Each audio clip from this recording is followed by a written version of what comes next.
वो करुण रस है। जो रस होते हैं ना, श्रृंगार रस, करुण रस, वीर रस, विभत्स रस है ना, तो इसमें करुण रस है। राजा दशरथ के जीवन की जुड़ी जो पहली चौपाई है वो निराशाजनक है। कैसे? एक बार की बात कि राजा दशरथ को चिंता भई। क्या भई? बोले एक बार भूपति मन माही और भई गलानी मोरे सुतनाही। एक बार माताओं पिता लोगों, राजा दशरथ को चिंता हुई कि मेरे कोई बेटा नहीं है। अब यहाँ पर यह सोचने वाली बात है कि जिसके कोई संतान नहीं होगी उसे एक बार भी चिंता होगी, 2 बार होगी, 10 बार होगी, 50 बार होगी, 1000 बार होगी, एक ही बार क्यों हुई और कब हुई? एक बार राजा दशरथ एक हिरण का शिकार कर रहे थे जंगल में। आगे आगे हिरण और पीछे पीछे राजा दशरथ। तो वो हिरण जाकर के एक पेड़ के नीचे रुक गया और उसने आवाज लगाई, ए दशरथ तुम मुझे नहीं मार पाओगे, मेरा पीछा मत करो। दशरथ ने पूछा क्यों नहीं मार पाएंगे? तो उस हिरण ने उत्तर दिया, क्या? अरे जा राजा के और सुतना होई और पासे मेरो मरण न होई। उस हिरण ने कहा जिस राजा के कोई संतान नहीं है और जिस राजा के कोई पुत्र नहीं है उसके द्वारा मेरा वध नहीं हो सकता। तब जाकर के राजा दशरथ को चिंता भई। बोले भाई गलानी और मोरे सुतनाही। और दूसरा कारण और सुन लीजिए, जब राजा दशरथ को चिंता हुई कि मेरे कोई संतान नहीं है, कब? एक बार राजा दशरथ इंद्र की सभा में बैठे और वहां से उठ करके चले आए। तो जिस कुर्सी पर राजा दशरथ बैठे थे उस कुर्सी को इंद्र ने गंगा जल से धुलवाया। नारद जी वहीं खड़े थे। नारद जी ने पूछ दिया, क्यों भाई ये क्या कर रहे हो? यहाँ पर कोई ऐसा वैसा आदमी तो बैठा नहीं था, दशरथ बैठे थे और तुम इस कुर्सी को गंगा जल से क्यों धुलवा रहे हो? तो इंद्र ने कहा इसलिए धुलवा रहा हूं क्योंकि दशरथ जो है वो निसंतान है, अछूत है और ऐसे निसंतान आदमी को समाज में बैठने का अधिकार नहीं है। इसीलिए मैं इस कुर्सी को गंगा जल से धुलवा रहा हूं। और वहां जाने के बाद में नारद ने यही बात दशरथ को बता दी कि तुम्हारे आने के बाद इंद्र ने कुर्सी को गंगा जल से धुलवाया। तब दशरथ को चिंता हुई, भई गलानी मोरे सुतनाही। मेरे एक बेटा होता तो आज इतना बड़ा अपमान नहीं होता। जब दशरथ को चिंता हुई तो क्या की इन्होंने? बोले गुरु ग्रहे गयऊ तुरंत महिपाला और चरण लागी करी विनय विशाला। गुरु जी के घर में पहुंच गए। कौन? राजा दशरथ। दोनों हाथ जोड़ करके निवेदन किया, महाराज आपको क्या बताएं, 3 शादियां कर ली मैंने। दशरथ के गुरु का नाम है वशिष्ठ जी और गुरु वशिष्ठ से अपनी बात कहते हैं। दशरथ क्या जवाब दिया? बोले करी चुका विवाह 3, उसका फल मुझको मिला नहीं। महाराज चौथापन आने वाला है,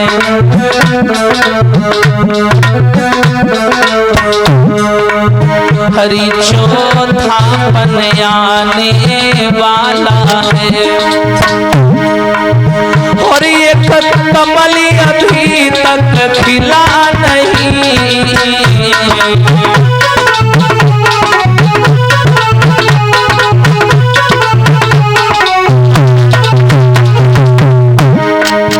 रोने लगे और रो करके राजा दशरथ ने उत्तर दिया, सुनिए गुरुदेव। बोले करी चुका विवाह 3 और उसका फल मुझको और चौथापन आने वाला है, एक कमल अभी तक खिला नहीं।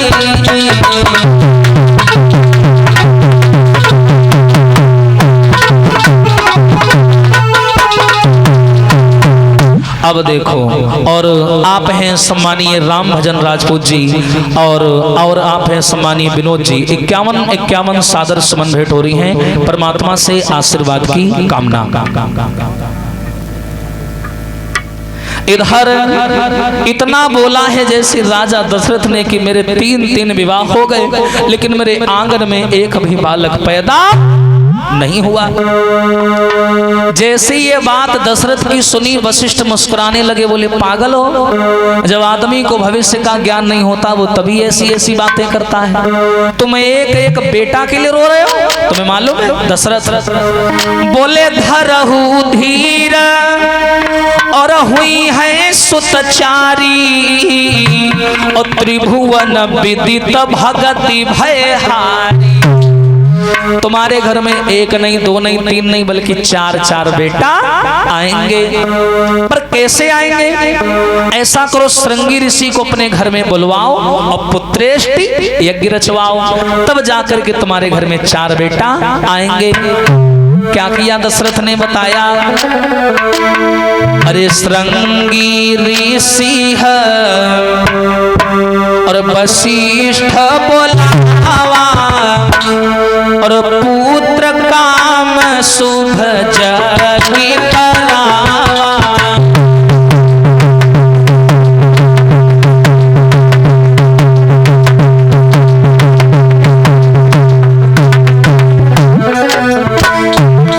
हो श्रृंगी ऋषि वशिष्ठ बोलावा, काम शुभ जगी करावा।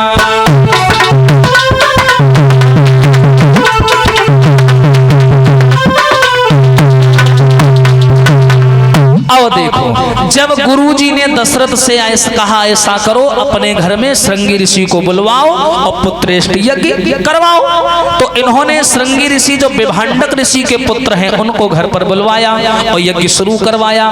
3 रानियों का दशरथ के साथ में गठबंधन हुआ और 3 रानियां और राजा दशरथ हवन के पास में बैठ गए और आहुतियां डालने लगे। और जैसे ही आखिरी आहुति डाली, अरे भगति सहित मुनियाहुति 3 है, और प्रगटे अग्नि चारु कर। जैसे ही आहुतियां डाली तो बताते हवन कुंड से अग्नि देवता प्रकट हुए, जो हाथ में चारु संस्कृत शब्द है, चारु का अर्थ खीर, खीर का प्रसाद लेकर के अग्नि देवता प्रकट हो गए। और क्या कहा, ले दशरथ यहाँ हवि बाटी और देहु नृप जाई, और जथा जोग जहि भांति बना। ये प्रसाद ले जाओ और 3 रानियों में बराबर बराबर बांट देना, तब जाकर के तुम्हारे घर में 4 बेटा आएंगे। अब दशरथ वो खीर की कटोरी लेकर के चले और 3 रानियों में प्रसाद बांटने लगे। कैसे प्रसाद बांटा बताया। हरे अर्ध भाग लला और कौशल्य ही दीन्हा, और वह भाग आधे कर कीन्हा।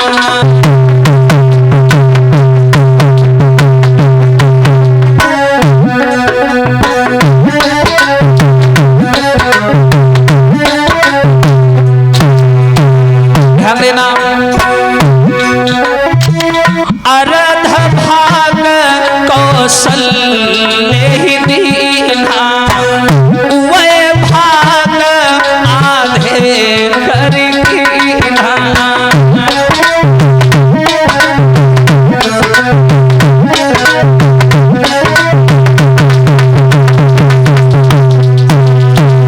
अब देखो, कटोरी में प्रसाद लिया। अब राजा दशरथ ने 3 रानियों को प्रसाद कैसे बांटा, ध्यान से समझिएगा। जैसे मान के चलो ये खीर का कटोरा है, ठीक है, तो राजा दशरथ ने क्या किया, उस प्रसाद के 2 भाग किए, अर्ध भाग कौशल्या देना, आधा निकाल करके कौशल्या को दे दिया, बच गया आधा। फिर उसके 2 भाग किए, थोड़ा सा निकाल करके सुमित्रा को दिया और थोड़ा सा निकाल करके कैकेयी को दे दिया। कौशल्या ने सोचा कि हम सबसे बड़े हैं तो हमको ज्यादा मिल गया, तो कौशल्या ने अपने में से थोड़ा निकाल करके सुमित्रा को दे दिया और सुमित्रा ने थोड़ा निकाल करके कैकेयी को दे दिया। और इस प्रकार तीनों रानियों ने बराबर बराबर प्रसाद ग्रहण कर लिया। बोलिए रामचंद्र भगवान की। अब प्रसाद तो पा लिया, अब राम जी आने वाले हैं। एक दिव्य रोशनी तीनों रानियों के गर्भ में प्रवेश कर गई और तीनों रानियां सत्कर्म करने लगी अयोध्या में रह करके, क्योंकि राम जी आने वाले हैं, 4 बेटा आने वाले हैं। तीनों रानियां सब प्रेम भावनाओं से रहती हैं। आहा, बोलेंगे सभी लोग मिलकर के, और कोई भी कंजूसी नहीं करेगा। राम जी आने वाले हैं, ताली बजा करके बोलेंगे। अरे मेरी झोपड़ी के भाग आज खुल जाएंगे, राम आएंगे। मेरी झोपड़ी के भाग आज खुल जाएंगे, राम आएंगे। मेरी झोपड़ी के भाग आज खुल जाएंगे, राम आएंगे।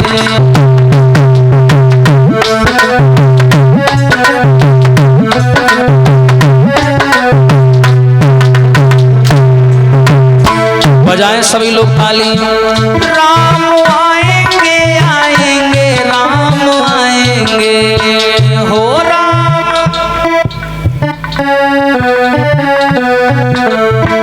हो राम आएंगे, आएंगे, राम आएंगे, हो राम।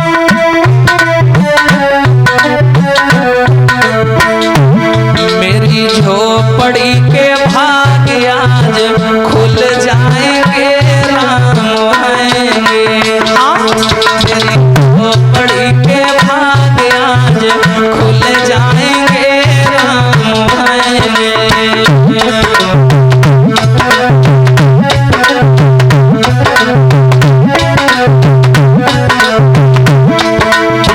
तो क्या करेंगे? राम आएंगे तो अंगना सजाऊंगी,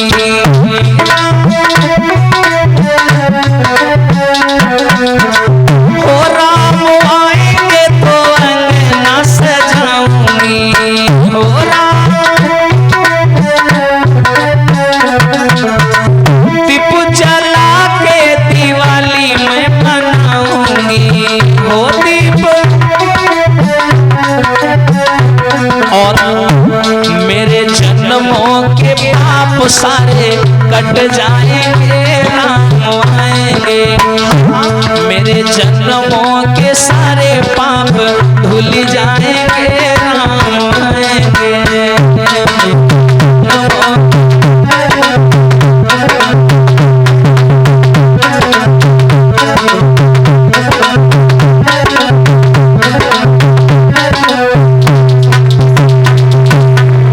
देखो ज्यादा समय नहीं है, बस प्रभु राम का अवतार भी होने वाला है। तो एक बार मिलकर के स्वागत करिए, हाथ उठाकर ताली बजाकर सभी लोग। मेरी झोपड़ी के भाग आज खुल जाएंगे, राम आएंगे। यह लाइन लंबी हो गई है। मेरी झोपड़ी के भाग आज खुल जाएंगे, राम आएंगे, हो राम आएंगे, आएंगे, राम आएंगे। बोलो।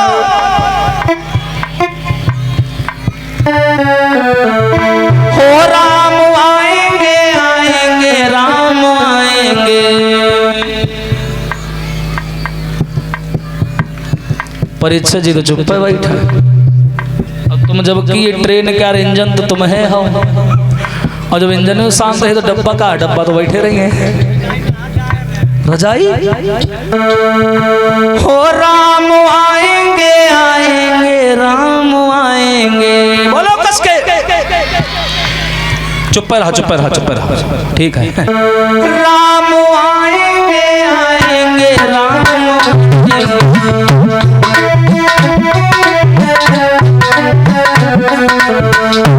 मेरी झोपड़ी के भाग आज खुल जाएंगे राम आएंगे, मेरी झोपड़ी के भाग आज खुल जाएंगे राम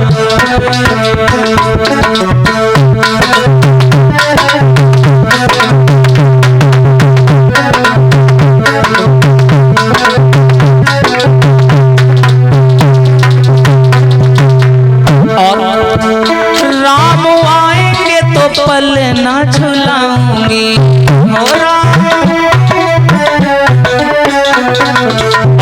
माखन मिश्री का भोग लगाऊंगी,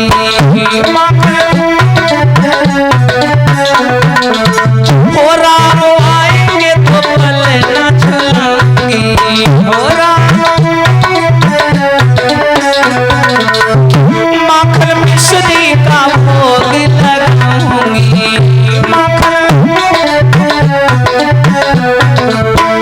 मेरे जन्मों के सारे पाप मिट जाएंगे राम आएंगे, मेरे जन्मों के सारे पाप मिट जाएंगे राम आएंगे।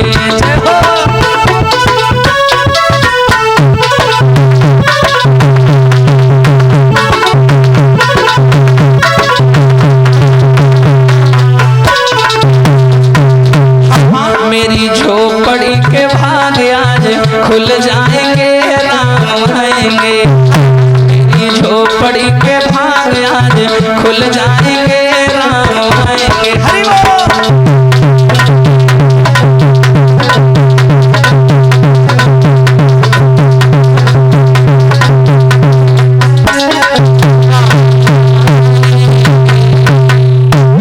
बोलिए राघवेंद्र सरकार की। आज ध्यान देना, सने सने अयोध्या में समय व्यतीत होने लगा। आज वो समय नजदीक आ गया जब भगवान श्री राघवेंद्र सरकार को अयोध्या जैसी पावन पुण्यमय स्थली पर अवतार लेना है।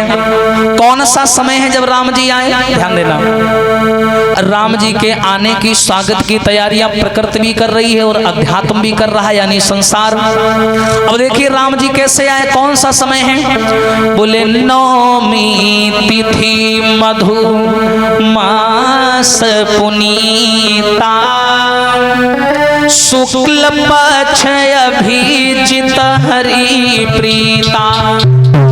परम पावन पवित्र चैत का महीना है, नौमी तिथि है, शुक्ल पक्ष है। हमारे धर्म में दो ही पक्ष हैं, कृष्ण पक्ष और शुक्ल पक्ष। राम जी शुक्ल पक्ष में आए और सोमवार का दिन है और देखो नौमी तिथि है। अच्छा, भगवान राम ने नौमी को ही आना क्यों उचित समझा? चाहते तो अष्टमी को भी आ सकते थे, सप्तमी को भी आ सकते थे, नौमी को ही आए। नौमी यानी 9 तारीख को। अच्छा देखिए, वर्णमालाओं की संख्या में गणित में 9 ऐसी इकाई एक संख्या है जिसका कभी भी खंडन नहीं हो सकता। क्यों नहीं हो सकता? जैसे आप लिखिए 9, 9 कम 9, 9 हो गया। 9 दूनी 18। अब 18 कैसे लिखा जाता है? 1 और 8। अब इनको जोड़ो, 1 और 8 कितना हुआ? 9। 9 तियां 27, 7 तो 9, 9 चके 36, 3 और 6 9, 9 पजे 45, 4 और 5 9। ऐसे ही जोड़ते चले जाओ, नीचे तक 9 का खंडन नहीं हो सकता। इसीलिए राम जी ने 9 तारीख को आना उचित समझा। अब देखिए शुक्ल पक्ष है और राम जी ने आकर के मैया कौशल्या के पास में अवतार लिया। बोलिए रामचंद्र भगवान की। अब राम जी आ गए, ताली बजाकर सब लोग बोलेंगे, अरे दशरथ घर जन्मे राम, हो राम अयोध्या फूलन छाए रही।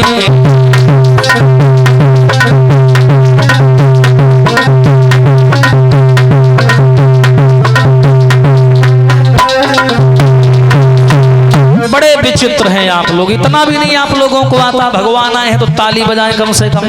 यही भागवत सुनते आए हो अभी तक? जाकर के देखो यूट्यूब पर हमारे लाखों करोड़ों जगह हो चुकी है भागवत है, और हजारों लोग राम का जन्म होता है कितने भाव से ताली बजाते हैं, नाचते हैं, झूमते हैं, पंडाल एकदम रंगमय हो जाता है। और तुम लोग माटी की ठुआ से धरे हो, बिल्कुल धरे रहा। हमका का 3 दिन बचे और का दशरथ घर जनमेला हो राम, अयोध्या फूल न छाए रही।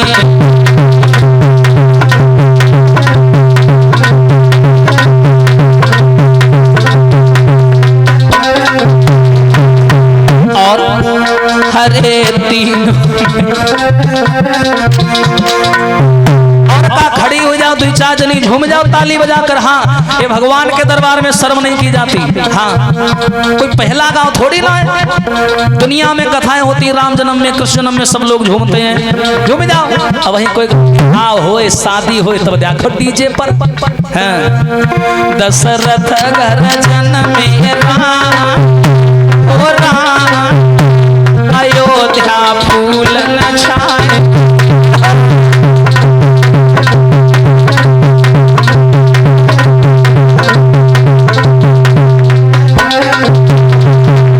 और अरे माँ कौशल्या खुशी मनावे, और राजा दशरथ दान लुटावे। और सब सफल भये हैं काम हो काम, अयोध्या छाए रही।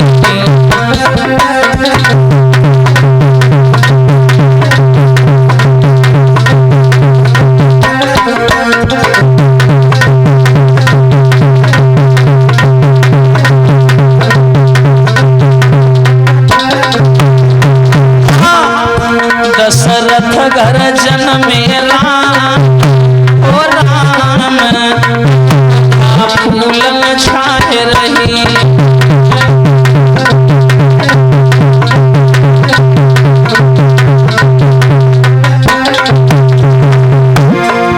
सब सफल हुई गए काम हो काम, फूल छाए रही।